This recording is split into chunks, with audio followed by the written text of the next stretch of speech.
Assalamualaikum warahmatullahi wabarakatuh. Puji syukur kita panjatkan kehadirat Allah Subhanahu wa Ta'ala atas berkat rahmat dan hidayahnya lah sehingga kita masih dapat mengikuti proses pembelajaran dengan keadaan sehat walafiat.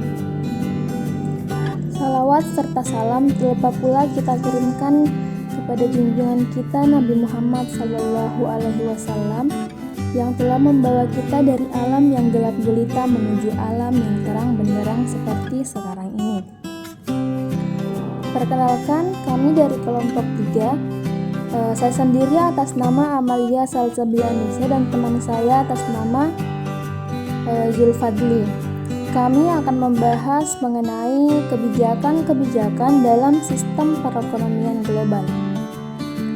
Nah, adapun pokok pembahasan yang akan kita bahas pada pertemuan kali ini yaitu yang pertama yaitu kebijakan ekspor, yang kedua adalah kebijakan impor, dan yang ketiga adalah kebijakan industrialisasi. Nah, yang pertama yaitu kebijakan ekspor. Kebijakan ekspor terdiri dari 4 pembahasan yaitu subsidi, exchange control, dumping, dan international commodity agreement.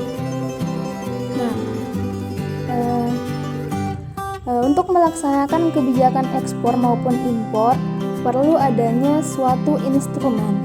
Namun tentu saja tidak semua kebijakan tersebut dapat dilaksanakan secara bersama-sama. Hal ini tergantung apabila problem yang sedang dihadapi serta sarana dan prasarana yang dapat disiapkan akan dapat menunjang berhasilnya kebijakan tersebut.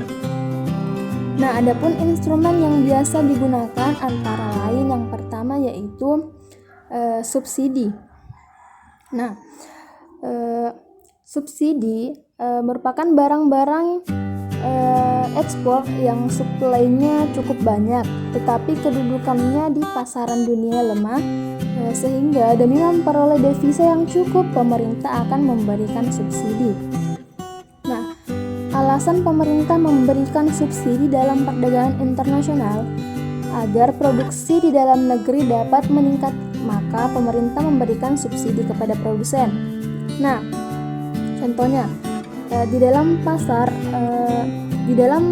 dalam negeri terdapat produk elektronik buatan dalam negeri dan buatan luar negeri atau impor.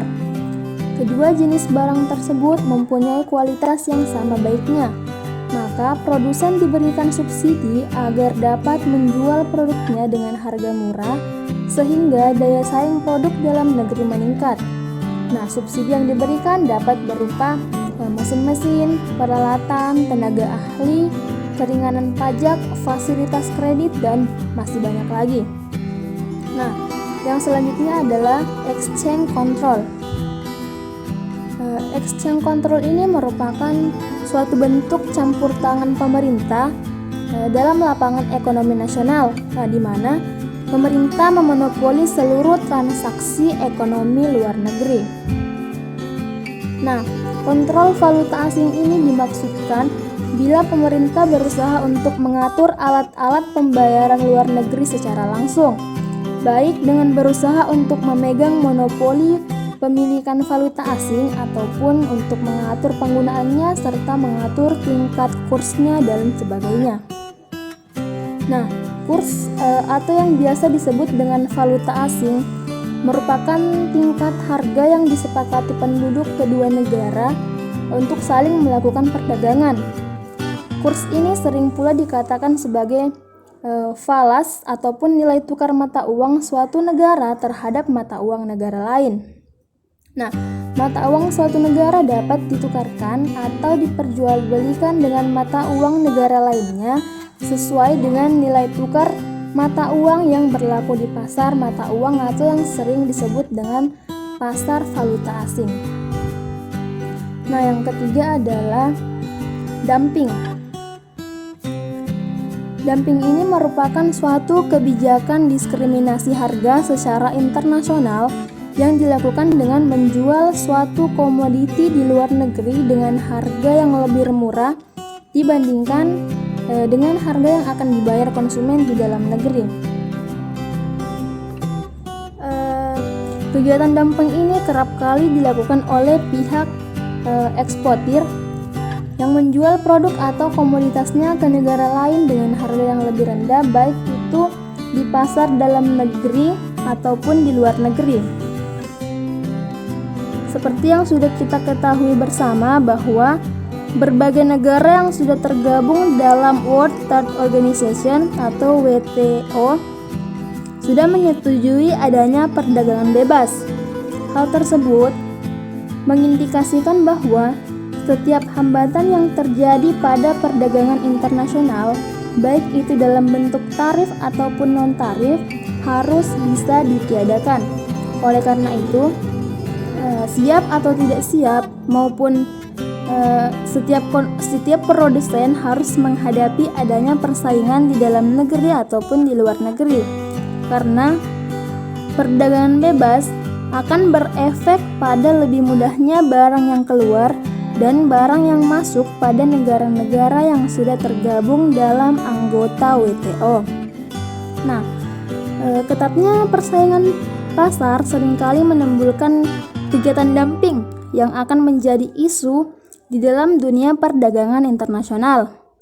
Kegiatan dumping ini biasanya dianggap sebagai bentuk persaingan yang tidak sehat karena bisa mengakibatkan kerugian pada industri dalam negeri yang menjadi tempat kegiatan penjualan curang tersebut. Namun dalam perjanjian yang disebut Agreement on Trade in Goods sudah disetujui oleh negara-negara anggota WTO. Memang tidak ada larangan dalam kegiatan dumping ini. Nah, yang terakhir adalah International Commodity Agreement.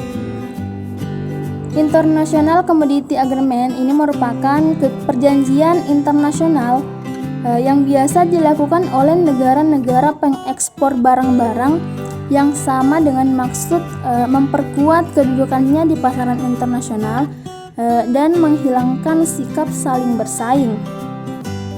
Biasanya perjanjian-perjanjian semacam ini diadakan di antara negara-negara penghasil bahan mentah yang relatif suplainya melebihi demand di pasar dunia, sehingga harga selalu cenderung turun ataupun tergantung dari segi permintaan. Sekian materi dari saya. Selanjutnya akan dibahas oleh Saudara Zulfadli.